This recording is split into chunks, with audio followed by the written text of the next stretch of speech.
Maniwala kayo, yung armed forces ay nakikinig lang.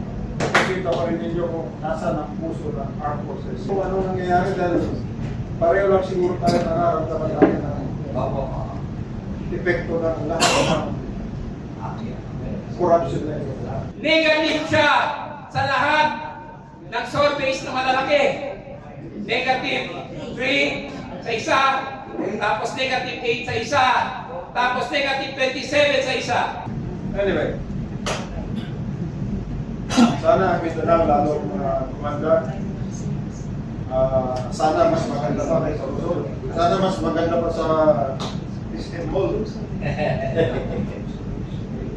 Dahil sana mas maganda pa kayo sa Green Hills. Tingnan mo ang Green Hills. Napakaganda ng negosyo. Maayos, di ba? Mga Pilipino tayo naman eh. Pwede naman tayo mag-contribute sa bawat isa. Huwag lang may kalokohan. Yes. At dahil sa kalokohan na yan, tayo ngayon magkakasama. Magdudusan. Dahil biro mo yung investment magaling sa labas, ayaw na pumasok. Yun sana mga foreign assisted na projects, hindi matuloy-tuloy dahil yung counterpart ng gobyerno, dinala naman sa baha. Dinala sa ibang projects. Nauwi sa nahanod.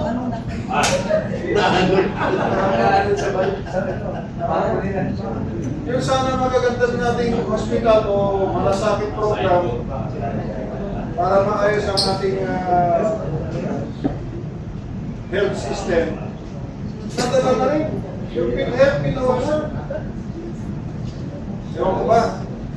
Mas alam ninyo sa akin kung ano nangyayari dahil pareho lang siguro tayo nararamdaman natin ng epekto ng lahat ng corruption na ito. Kaya, bata pa naman tayo. Ay, ipaglaban natin dahil kaya pa natin at ang importante, gagawin natin ito para sa ating mga anak at sa ating mga apo. Tama. Tama ba?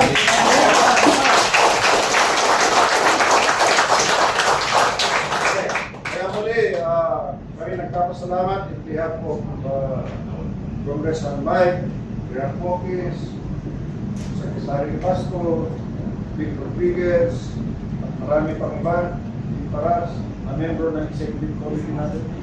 Malalaman nyo din kung sino mga yan. Titipon tayo. Nagtipon-tipon na lahat. Tipon-tipon na lahat.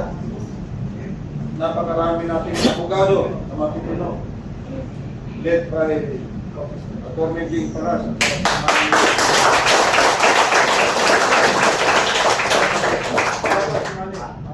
Napunta sa Common Seta. Hindi lang abogado kasama natin dito. Retirees. Maniwala kayo, yung armed forces ay nakikinig lang. Yan. Yan na. Nakikinig lang yan. Pagdating ng araw. Nakikita pa rin ninyo kung nasa ng puso ng armed forces. Yes. Yun!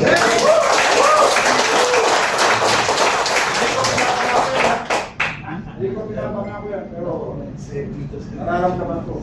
Kami din, sir. Dahil sa bahayan mo. Nararamdaman ko.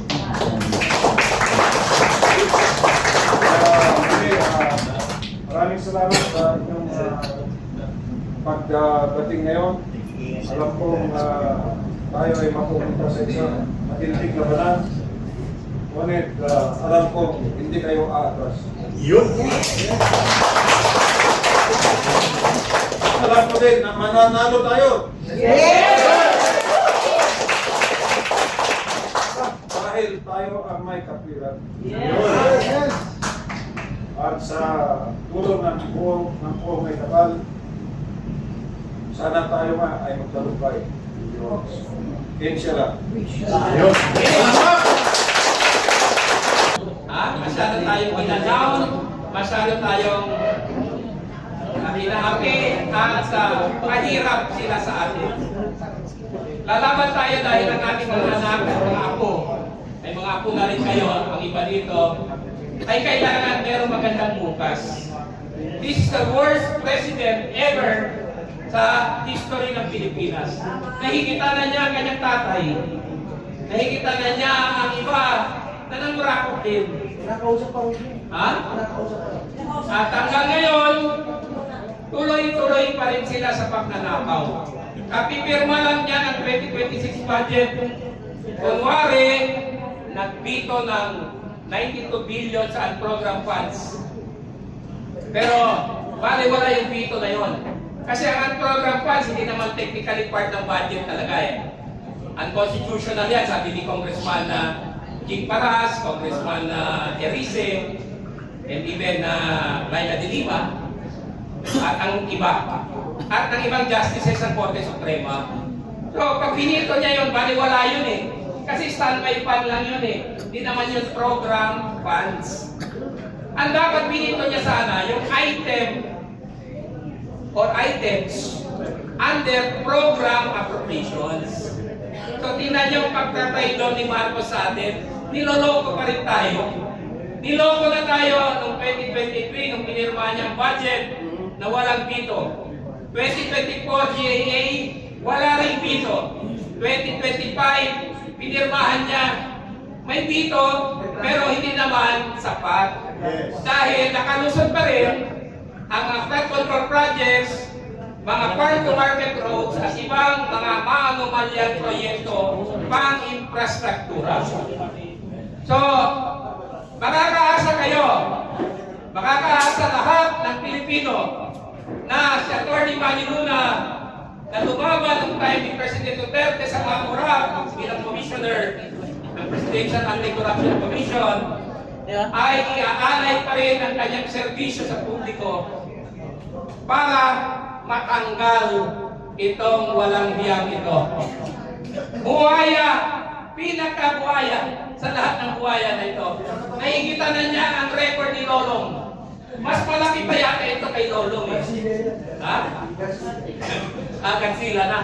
Oh, super eh. So, sa darating na mga araw, magkakaroon ng mga mobilization na napakalakas. We need you. Continue helping us. Continue fighting. We have to defend democracy. We have to defend the Philippines. We have to save the Philippines from destruction. Masama itong pumasok sa ating bansa. He is an existential evil. Demonyo po ito ang kalaban natin. Hindi ito basta-basta. At hindi ko na kailangan sabihin kung sino yan. Alam na ng Pilipino. Negative siya sa lahat ng surveys na malalaki. Negative 3 sa isa, tapos negative 8 sa isa, tapos negative 27 sa isa. Sa latest survey, negative 27 yung cabinet sa Publicos Asia. Negative 8 sa Pulse Asia. Negative 3 sa SWS. Negative 8 sa NCR.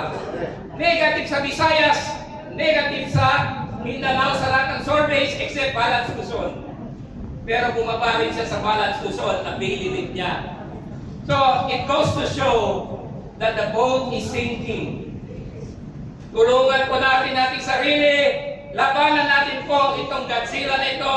Itong super buhaya na ito. Itong salot sa ating bansa. Pahirap sa atin ito. Bumaba ka na. Wala na naniniwala at nagtitiwala sa iyo. Resign now, Mr. Marcos.